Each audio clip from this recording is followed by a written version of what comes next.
दोस्तों, बांग्लादेश के संबंध हाल के महीनों में कई महत्वपूर्ण घटनाओं और चुनौतियों से गुजरे हैं।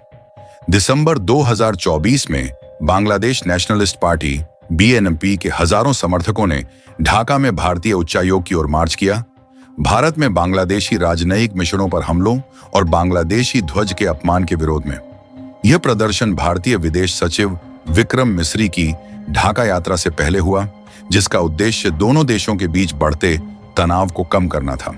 और दूसरा अपडेट यह निकल कर आ रही है कि सीमा पर भी तनाव देखा गया, जहां भारत द्वारा कंटीले तार लगाने की कोशिशों पर बांग्लादेश ने आपत्ति जताई। बांग्लादेश के विदेश सचिव जसीम उद्दीन ने भारतीय उच्चायुक्त प्रणय वर्मा से मुलाकात कर इस मुद्दे पर चर्चा की, जिससे सीमा पर शांति और स्थिरता बनाए रखने के प्रयास किए जा सकें। और तीसरी अपडेट यह है कि बांग्लादेश में मोहम्मद यूनुस के नेतृत्व वाली अंतरिम सलाहकार में विदेश सलाहकार तौहीद हुसैन ने भारत के साथ रिश्तों पर बयान दिया है। हुसैन का यह बयान ऐसे समय में आया है जब बांग्लादेश में हिंदू पुजारी की गिरफ्तारी को लेकर दोनों देशों के बीच कूटनीतिक तनाव पैदा हो गया है। तीनों ही खबर के बारे में इस वीडियो में बात करेंगे। उससे पहले वीडियो को अभी तक लाइक नहीं किया तो इस वीडियो को लाइक कर दीजिए और चैनल को सब्सक्राइब कर लीजिए। दोस्तों, बांग्लादेश में हिंदू पुजारी की गिरफ्तारी को लेकर भारत के साथ कूटनीतिक तनाव के बीच विदेश मामलों के सलाहकार तौहीद हुसैन ने बड़ा बयान दिया है। हुसैन ने स्वीकार किया कि 5 अगस्त के बाद दोनों पड़ोसियों के बीच संबंधों में बदलाव आया है और कहा कि यह एक हकीकत है। उन्होंने कहा कि द्विपक्षीय संबंधों को सुधारने के लिए भारत को बांग्लादेश की दीर्घकालिक चिंताओं का समाधान करने की आवश्यकता है। हालांकि वह द्विपक्षीय हितों की रक्षा के साथ अच्छे संबंधों को लेकर आशान्वित हैं। उन्होंने कहा कि मुझे विश्वास है कि भारत बदली हुई स्थिति को समझते हुए आगे बढ़ेगा।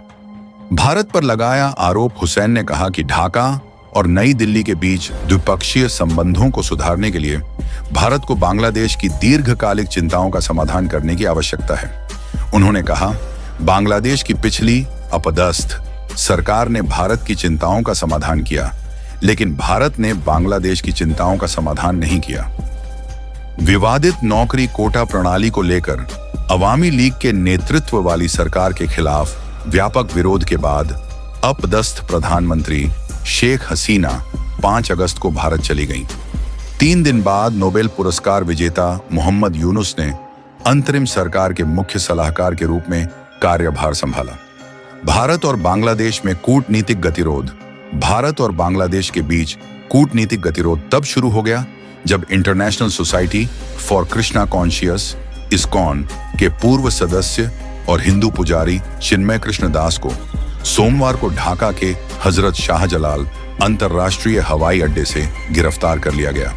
बांग्लादेश सम्मिलित सनातनी जागरण जोत के प्रवक्ता दास को मंगलवार को राजद्रोह के एक मामले में छठगांव की छठी मेट्रोपॉलिटन मजिस्ट्रेट अदालत ने जमानत देने से इनकार कर दिया और जेल भेज दिया।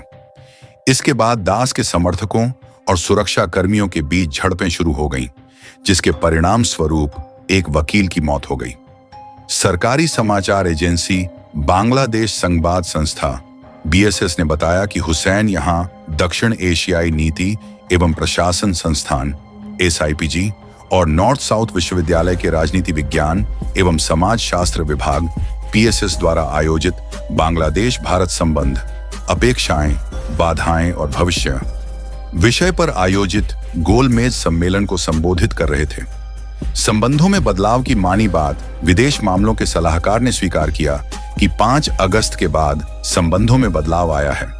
उन्होंने कहा, यह वास्तविकता है, लेकिन वर्तमान कूटनीतिक चुनौतियों के बावजूद द्विपक्षीय संबंधों के प्रति आशावादी बने हुए हैं।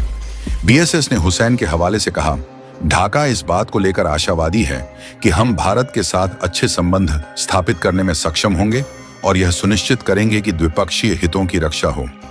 उन्होंने विदेश नीति पर राष्ट्रीय आम सहमति के महत्व पर जोर देते हुए कहा कि राजनीतिक विभाजन के कारण बांग्लादेश अपनी क्षमताओं का पूर्ण लाभ नहीं उठा सका।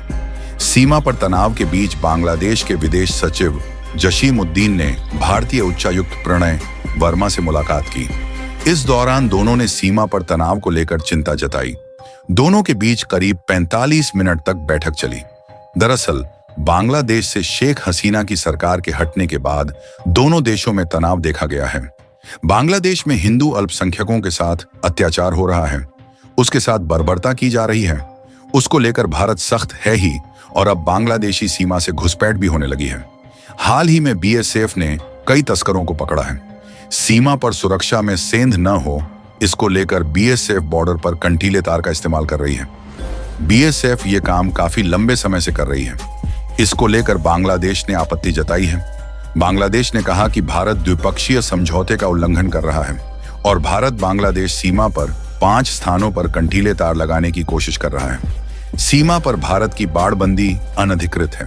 बांग्लादेश के विदेश सचिव जशीम उद्दीन ने कहा कि ऐसी गतिविधियों से द्विपक्षीय संबंधों को नुकसान पहुंचेगा। मीडिया रिपोर्ट के मुताबिक इस मुलाकात से पहले यह खबर थी कि बांग्लादेश ने भारतीय उच्चायुक्त प्रणय वर्मा को तलब किया है, मगर बाद में खबर आई है कि उन्हें सीमा पर जारी तनाव पर चर्चा के लिए बुलाया गया था। बांग्लादेश के विदेश सचिव से मुलाकात के बाद भारतीय उच्चायुक्त प्रणय वर्मा ने मीडिया से बातचीत में कहा, मैंने विदेश सचिव से मुलाकात कर सीमा को क्राइम फ्री करने, अपराधियों की आवाजाही पर रोक लगाने और मानव तस्करी की चुनौतियों से निपटने संबंधी मुद्दों पर चर्चा की। कंटीले तार लगाने पर क्या बोला भारत? उन्होंने कहा कि सीमा पर कंटीले तार लगाने के संबंध में हमारे बीच आपसी सहमति है। इस संबंध में बीएसएफ और बीजीबी बॉर्डर गार्ड बांग्लादेश के बीच बातचीत जारी है। हम उम्मीद करते हैं कि आपसी सहमति को लागू किया जाएगा। वहीं बांग्लादेश के विदेश सचिव जशीम उद्दीन ने कहा कि हमारी यह अपील है कि भारतीय अधिकारी कोई भी भड़काऊ बयान न दें, भड़काऊ कार्रवाई से बचें, क्योंकि इससे साझा सीमा पर तनाव बढ़ सकता है। सीमा पर मामले को इस तरह से सुलझाया जाना चाहिए जिससे सीमा पर शांति और सौहार्द कायम रहे। इससे पहले बांग्लादेश के गृह मामलों के सलाहकार लेफ्टिनेंट जनरल रिटायर जहांगीर आलम चौधरी ने कहा था कि भारत ने बॉर्डर गार्ड बांग्लादेश और स्थानीय लोगों के कड़े विरोध के कारण सीमा पर कंटीले तार लगाने का काम रोक दिया है। उन्होंने कहा कि भारत ने बांग्लादेश के साथ 4156 किलोमीटर लंबी सीमा में से 3271 किलोमीटर पर पहले ही बाड़ लगा दी है और लगभग 850 किलोमीटर सीमा बिना बाड़ के रह गई है। हाल में 5 क्षेत्रों में विवाद सामने आए हैं। इन चुनौतियों के बावजूद दोनों देशों ने संबंधों को मजबूत करने के लिए कई कदम उठाए हैं। नवंबर 2024 में प्रधानमंत्री नरेंद्र मोदी और बांग्लादेश की प्रधानमंत्री शेख हसीना ने मिलकर 3 विकास परियोजनाओं का उद्घाटन किया, जिनमें त्रिपुरा के निश्चिंतपुर और बांग्लादेश के गंगा सागर के बीच एक महत्वपूर्ण रेल संपर्क, 65 किलोमीटर लंबी खुलना मोंगला बंदरगाह रेल लाइन और बांग्लादेश के रामपाल में मैत्री सुपर थर्मल पावर प्लांट की दूसरी इकाई शामिल है। इन परियोजनाओं का उद्देश्य दोनों देशों के बीच बुनियादी ढांचे और संपर्क को बढ़ावा देना है। भारत और बांग्लादेश के बीच संबंधों में उतार चढ़ाव के बावजूद दोनों देश संवाद और सहयोग के माध्यम से अपने द्विपक्षीय संबंधों को मजबूत करने के लिए प्रयासरत हैं। सीमा पर शांति, सुरक्षा और स्थिरता बनाए रखने के साथ साथ आर्थिक और सांस्कृतिक सहयोग को बढ़ावा देना दोनों देशों की प्राथमिकता है।